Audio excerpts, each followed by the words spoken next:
দুনিয়া।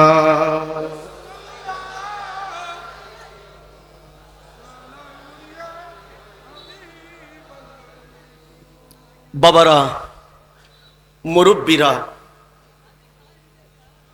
সেই বদরের কথা আমাদের জানা আছে, উহুদের কথা জানা আছে, কারবালার কথা জানা আছে।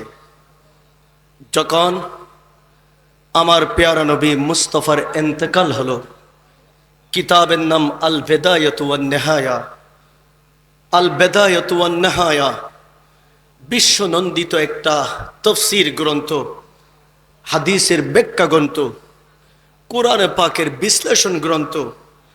এই গ্রন্থে দ্বিতীয় খণ্ডে দেখেছি, যখন আমার পেয়ারা নবী মুস্তফার ইন্তেকাল হলো, সমস্ত সাহাবায়ে কেরামের বুক দিয়ে খেলাফতের দায়িত্ব গ্রহণ করলেন, মসনদে আসীন হয়েছেন, খলিফাতুল মুসলিমিন হয়েছেন, আমিরুল মুমিনিন হয়েছেন সৈয়দনা আবু বকর সিদ্দিক রাদিয়াল্লাহু তাআলা আনহু। ঠিক কিনা বলেন না? তবে দুঃখের বিষয় হলো সত্য, আজকে যারা মাজার ভাঙছে, আজকে যারা পীরাউলিয়ার খানকার উপর আঘাত হানছে, যারা মাজারের ডেক্সি চুরি করে নিয়ে যাচ্ছে,